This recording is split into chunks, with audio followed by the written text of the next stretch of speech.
Break के बाद आपका एक बार फिर से स्वागत है सी न्यूज भारत में। उत्तराखंड की सहसपुर विधानसभा सीट पर चुनावी सरगर्मियां तेज होने लगी हैं। कांग्रेस नेता आर्येंद्र शर्मा ने चुनावी तैयारी के बीच सरकार पर तीखा हमला बोलते हुए क्षेत्र की समस्याओं को लेकर सवाल खड़े किए हैं। उन्होंने दावा किया है कि सहसपुर की जनता अब बदलाव चाहती है और विकास के मुद्दे ही चुनाव की सबसे बड़ी कसौटी होंगे। देहरादून सहसपुर विधानसभा क्षेत्र से कांग्रेस प्रत्याशी के रूप में चुनाव लड़ने की तैयारी कर रहे कांग्रेस नेता आर्येंद्र शर्मा ने राज्य सरकार पर जनता के विश्वास के साथ विश्वासघात करने का आरोप लगाया है। एक इंटरव्यू के दौरान आर्येंद्र शर्मा ने कहा कि सहसपुर क्षेत्र में विकास के नाम पर कोई ठोस और प्रभावी काम दिखाई नहीं दे रहा है। उन्होंने आरोप लगाया कि सड़क, पेयजल, शिक्षा, स्वास्थ्य और अन्य मूलभूत सुविधाओं से जुड़े मुद्दे आज भी जस के तस बने हुए हैं। शर्मा ने कहा कि सरकार ने जनता से जो वादे किए थे उन्हें पूरा नहीं किया गया। उन्होंने क्षेत्र की समस्याओं को लेकर सरकार की नीतियों पर सवाल उठाते हुए कहा कि आम जनता लगातार परेशानियों का सामना कर रही है। कांग्रेस नेता ने विशेष रूप से महिलाओं से जुड़े मुद्दों को उठाते हुए कहा कि क्षेत्र की महिलाएं सुरक्षा, रोजगार, स्वास्थ्य और अन्य बुनियादी सुविधाओं को लेकर संघर्ष कर रही हैं। उन्होंने आरोप लगाया कि इन समस्याओं के समाधान के लिए सरकार की ओर से पर्याप्त गंभीरता नहीं दिखाई गई। आर्येंद्र शर्मा ने कहा कि यदि जनता उन्हें सेवा का अवसर देती है तो वो सहसपुर के समग्र विकास, बेहतर सुविधाओं और महिलाओं से जुड़े मुद्दों के समाधान को अपनी प्राथमिकता बनाएंगे। आप देख रहे हैं सी न्यूज भारत और मैं हूं प्रवचन सिंह आपके साथ। इस वक्त मैं मौजूद हूं आर्येंद्र शर्मा जी के घर पर, जो कांग्रेस के वरिष्ठ नेता हैं, कोषाध्यक्ष भी रह चुके हैं, उपाध्यक्ष भी, और सहसपुर विधानसभा से चुनाव की तैयारी में लगे हैं। लगातार जनता से मिल रहे हैं, उनकी समस्याएं सुन रहे हैं। आइए उनसे बातचीत करते हैं। क्या कुछ जनता के साथ रहकर उन्हें क्या वार्ता की, क्या तैयारियां हैं चुनाव की, क्या रणनीतियां रहेंगी। उनको तरह तरह के लुभावने नारे दिए, लेकिन अब जनता जो है वो भरोसा चाहती है और वायदे नहीं। उनको हकीकत, जो पिछला रिकॉर्ड है उसको देखकर जो है जनता वोट देगी। और मैं तो एक कांग्रेस का छोटा सा कार्यकर्ता के रूप में पिछले 15-17 साल से इस क्षेत्र में मेहनत कर रहा हूँ। और जो यहाँ के मुद्दे हैं, मेरा किसी से व्यक्तिगत राजनीतिक न लड़ाई है ना मेरा द्वेष है।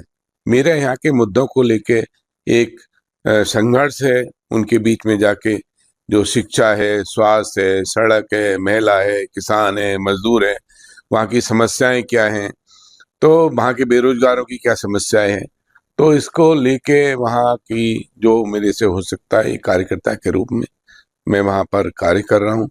और चुनाव के टिकट की बात रही तो जो भी कांग्रेस के एक सर्वे होगा उसमें प्रक्रिया है, जिस भी मजबूत साथी को उसमें टिकट मिलेगा उसके लिए हम जो है कांग्रेस यहाँ से विजयी होगी। तो मैं एक मजबूत कार्यकर्ता के रूप में लगातार यहाँ काम कर रहा हूँ। अब सर्वे के बाद जो भी नाम आएंगे, कई प्रत्याशी होंगे, अपना अपना सभी को लोकतंत्र में सभी को राजनीति में टिकट का भी वो है, भाग लेने का अधिकार है। और ये कई अन्य प्रत्याशी भी हैं, तो इससे लगता है कि कांग्रेस बहुत मजबूत है और कांग्रेस की जो है वो 100% नहीं 10,000% यहाँ से जीत होगी। जहाँ तक की बात की जाए जनता की, तो जनता इस समय चाहती है क्या आपने जो वादे किए हैं उनसे वो क्या बदलाव लाने के लिए क्या है या कुछ और है, उसका रीजन है। देखिए, जनता की आवाज जो है वो बहुत दिनों तक ज्यादा जो आपने वायदे किए और वो गलत साबित हुए तो उनको दबाया नहीं जा सकता। अब समय आ गया है, चुनावी माहौल है, बहुत सारे मंचों से राजनीतिक भाषण होंगे, लेकिन जो है जनता हकीकत जान चुकी है कि हमसे जो कोरे वायदे किए गए थे और हमसे जो नारे बड़े बड़े लुभावने दिए गए थे वो सारे झूठ थे। आज जनता के सामने इस क्षेत्र में की जो है वो सच्चाई सामने आ चुकी है कि हमको बरगलाया गया, हमको झूठ बोला गया। हमारे बच्चों के पास ना तो अच्छी नौकरी है, ना अच्छा शिक्षा में उनके लिए कोई स्थान दिया गया है, ना उनके फीस में छूट है। नशाखोरी इस क्षेत्र में बहुत तेजी से बढ़ रही है। महिलाओं के लिए कोई ऐसी रोजगार की योजनाएं नहीं है। महिलाओं के सम्मान के लिए कोई इस क्षेत्र में जो कहती है कानून व्यवस्था की समस्या है।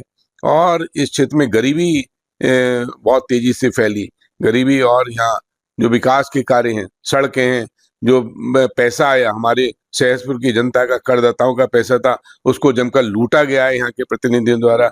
जमीनों में खुर्द-बुर्द की गई है। वर्ग 3, वर्ग 4 यहाँ भूमाफिया बहुत तेजी से जो है पैर पसारे उन्होंने, लेकिन उनके खिलाफ कोई कार्रवाई नहीं की गई है। और यहाँ शासन प्रशासन ने जमकर जो है वो अंधेरगर्दी की है। हमने उनके खिलाफ आवाज उठाई है। पुल नंदा की चौकी का टूटा था, 16 करोड़ 16 दिन भी नहीं चला और उसमें भ्रष्टाचार हुआ। उसमें कौन अधिकारी लिप्त हैं, कौन ठेकेदार है, उसको अभी तक उस पर कोई जो है सक्षम कार्रवाई नहीं हो सकी है। हमने मांग की है कि सहसपुर की जनता का पैसा जो लूटा है वो वापस आना चाहिए और जनता के विकास के कार्यों में लगना। तो महिलाओं के लिए क्या कुछ रखा है आपने इस बार? महिलाओं का सम्मान, महिलाओं के लिए रोजगार, महिलाओं के लिए अच्छी संस्कृति, उनके लिए जो भी अच्छी भलाई के काम हो सकते हैं, उनकी शिक्षा से लेकर उनके स्वास्थ्य से लेकर सभी उसमें काम होने चाहिए इस क्षेत्र में। मेरे साथ मौजूद थे आरिंदर शर्मा जी, जो लगातार अपनी दावेदारी तय कर रहे हैं। अब देखना ये होगा कि कांग्रेस से टिकट मिलने के बाद कितना प्रतिशत वोट मिलता है, क्योंकि लंबे समय से ये जनता की लड़ाई लड़ रहे हैं, ऐसी लड़ाई लड़ रहे हैं कि ना पद में विधायक ना होने के बाद भी जनता की समस्या सुनते हैं और घंटों उनका निस्तारण भी किया जाता है। अब देखना ये होगा आगे क्या होता है। आप बने रहिए प्रभुचंद सिंह के साथ, देहरादून, उत्तराखंड। सहसपुर विधानसभा में चुनावी हलचल के बीच आरिंदर शर्मा के आरोपों ने सियासी माहौल को गरमा दिया है। देखने वाली बात तो ये होगी कि जनता विकास और मुद्दों के नाम पर आने वाले चुनाव में किस पर भरोसा जताती है। फिलहाल के लिए इस खास रिपोर्ट में बस इतना ही। देश दुनिया की तमाम बड़ी खबरों को जानने के लिए जुड़े रहें सी न्यूज़ भारत के साथ। हर खबर आपके साथ, आपके हाथ।